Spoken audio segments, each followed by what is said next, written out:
دیکھیں جی، آج کی حدیث بھی بہت اہم ہیں۔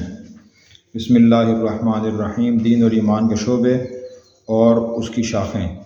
عن ابی ہریرہ، حضرت ابو ہریرہ سے روایت ہے، قال فرماتے ہیں، قال رسول اللہ صلی اللہ علیہ وسلم، رسول اللہ صلی اللہ علیہ وسلم نے فرمایا، الایمان، ایمان کے بضع، کچھ زیادہ، وسبعون، اور 70 شعبۃ، شعبے ہیں، فافضلها، ان شعبوں میں سب سے افضل شعبہ قول لا الہ الا اللہ، لا الہ الا اللہ پڑھنا ہے، وادناها، ان شعبوں میں سب سے کم درجے کا شعبہ اماطۃ الاذی، ہٹا دینا ہے تکلیف دہ چیز کو عن الطریق، راستے سے، والحیاء شعبۃ من الایمان، اور حیا بھی ایمان کا ایک شعبہ اور حصہ ہے یا ہم شاخ ہے۔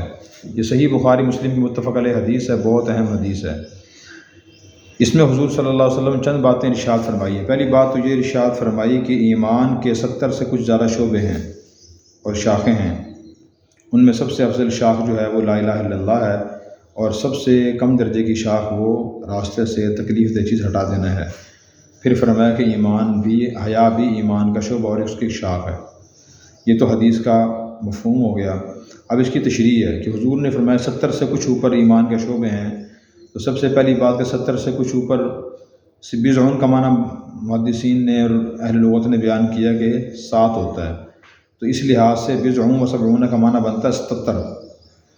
تو 77 شعبے حضور جو فرما رہے ہیں، اس سے مراد کیا ہے؟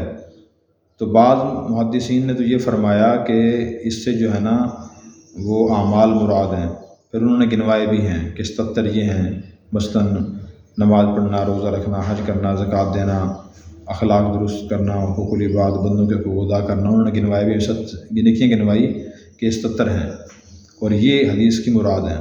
لیکن صحیح بات یہ ہے کہ 77 سے مراد یہاں، 70 سے کچھ اوپر سے مراد یہاں حضور نے بطور مثال کے فرمایا۔ جیسے ہم بھی اپنے محاورے میں کہہ دیتے ہیں نا، میں نے 70 مرتبہ بات کہی ہے، لیکن بات سمجھ نہیں آتی آپ کو، اس کا 70 مطلب کیا ہوتا ہے؟ میں نے بہت زیادہ کہی ہے۔ تو حضور کے ارشاد کا مطلب یہ ہے کہ ایمان کے جو شعبے اور شاخیں ہیں وہ 70 سے بھی بہت زیادہ ہیں، ٹھیک ہے۔ دوسری بات، پھر شعبۃ سے کیا مراد ہے؟ ایمان کے شعبے ہیں۔ دوسری بات یہ قابل تشریح ہے، تو شعبے سے مراد یہاں ہیں وہ تمام اعمال اور اخلاق اور ظاہری باطنی حالات جو ایمان کے بعد کسی دل میں آ جانے چاہیے۔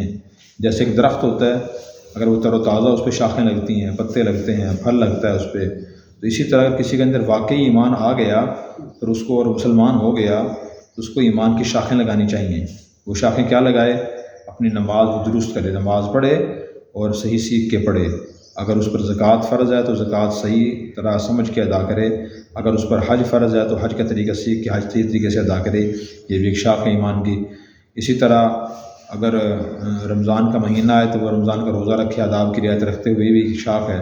اسی طرح اس کے اخلاق درست ہونے چاہیے، اس میں صبر ہو، شکر ہو، قناعت ہو، توکل ہو، استغنا ہو، اس میں اللہ کی محبت ہو، اللہ کے رسول کی محبت دل کے اندر ہو، دنیا کی حرص نہ ہو، لالچ نہ ہو، تو اسی طرح سے بد اخلاقیاں نہ ہوں، بغض نہ ہو، حسد نہ ہو، کینہ نہ ہو، تکبر نہ ہو، مال و دولت کی، دنیا کی بے جا محبت نہ ہو۔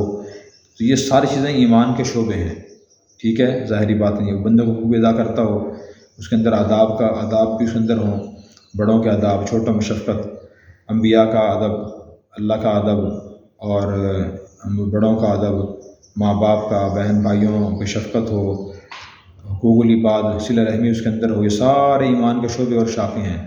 یہ ہر مسلمان دل میں پیدا کرنی چاہیے۔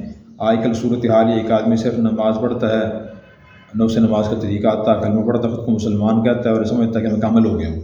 اس سے بندہ کامل نہیں ہوتا، بلکہ سارے کام کرنے سے بندہ کامل ہوتا ہے۔ حضور متوجہ کر رہے ہیں بھی یہ سارے ایمان کے شعبے ہیں، شاخیں ہیں، ان کو پڑھو، سمجھو اور اپناؤ، پھر اسی معنی بندہ مسلمان بنے گا، اور پھر وہ صحیح حقیقت میں مسلمان ہوگا اور وہ جنت کا مستحق ہوگا، اور چلتا پھرتا اسلام کا وہ ترجمان ہوگا، اسلام کی تصویر ہوگا۔ پھر اس کے بعد فرمایا کہ سب سے افضل جو شعبہ ہے وہ لا الہ الا اللہ، یعنی توحید ہے، توحید کی گواہی دینا اور لا الہ الا اللہ کا اثر سے پڑھنا، اس کے معنی مفہوم کو سمجھنا اور اس کے تقاضوں میں عمل کرنا، یہ سب سے افضل کام ہے ایمان کا، اور ایمان کی سب سے افضل شاخ ہے۔ اور سب سے آخری جو کم درجے کی شاخ ہے نا، وہ راستے سے تکلیف دہ چیز ہٹا دینا۔ ہم راستے سے گزر رہے ہیں، کوئی وہاں گھر میں ہے بے شک، وہاں کوئی چیز پڑی ہے راستے میں، کوئی کانٹا پڑا ہے، کوئی چھلکا پڑا ہے، کوئی روڑا پڑا ہے، کوئی بھی تکلیف دہ چیز پڑی ہے، شاپر پڑا ہے، اسے راستے سے ہٹا دیں، یہ بھی ایمان کا تقاضا ہے۔ تو راستے کو صاف رکھنا یہ ایمان کا تقاضا ہے، راستے کو گندہ کرنا ایمان کا تقاضا نہیں ہے، ایمان کے تقاضے کے خلاف ہے۔ اب بہت سے لوگ یہ کام کر رہے ہوتے ہیں، راستہ خراب کر رہے ہوتے ہیں۔ آج کل گرمی کا موسم ہے، ہم گلی سے گزرتے ہیں، راستے سے گزرتے ہیں، ایک آدمی اپنا گھر دھو رہا ہے، گاڑی دھو رہا ہے، وہ تو سارا پانی روڈ پہ آ رہا ہے۔ کیا کر رہا ہے وہ؟ راستے کو خراب کر رہا ہے، دکان اپنی دھو رہا ہے، پانی ڈال رہا ہے، سارا پانی روڈ پہ آ رہا ہے۔ قربانی کا موقع آئے گا، ساری علائش جانور کی گلی میں۔ تو بھئی یہ غیر مسلموں کا طریقہ ہے، اسلام کی تعلیم نہیں ہے۔ راستے کو ہم صاف رکھیں، پارکنگ صحیح طریقے سے کریں۔ ایسی جگہ گاڑی پارک کرنا، موٹر سائیکل پارک کرنا کہ لوگوں کو تکلیف ہو، یہ بھی ایمان کے تقاضے کے خلاف ہے۔ بالکل لوگ خیال نہیں کرتے، درمیان راستے میں گاڑی پارک کی، غائب ہو گئے۔ کسی کی دکان سامنے گاڑی پارک کی، غائب ہو گئی۔ مکان سامنے گاڑی پارک کی، غائب ہو گئی۔ وہ بیچارہ پریشان ہے۔ تو یہ گھٹیا حرکتیں ہیں اور ایمان کے تقاضوں کے خلاف ہیں۔ صرف نماز روزہ اکتفا کرنا کافی نہیں ہے، اپنے معاملات، معاشرتی زندگی بھی دین کے مطابق کرنا ضروری ہے۔ آخری بات یہ فرمائی، حیا بھی ایمان کا شعبہ ہے۔ حیا کا مطلب یہ ہے کہ آدمی کوئی بھی نامناسب کام کرتے ہوئے، نامناسب بات کہتے ہوئے جھجکے، ہچکچائے کہ جی لوگ کیا برا اثر لیں گے، یہ بات تو نامناسب ہے، یہ کام تو نامناسب ہے، کیسے کروں میں؟ دل میں خیال پیدا ہو تو یہ حیا ہے، اور یہ حیا بندے کے اندر ہونی چاہیے، اللہ سے بھی ہو، بندوں سے بھی ہو۔ اللہ اگر آدمی گناہ کام کرنا چاہے تو دل میں خیال آئے کہ اللہ تعالیٰ کہ میں کیا جواب دوں گا، مجھے تو حیا آتی ہے، نبی کا امتی ہوں، میں کیسے کروں یہ کام، تو شرم و حیا کے خلاف ہے۔ تو اسی لیے حضور صلی اللہ علیہ وسلم نے ارشاد فرمایا، استحیوا من اللہ حق الحیا، اللہ سے ایسی حیا کرو جیسے حیا کرنے کا حق ہے۔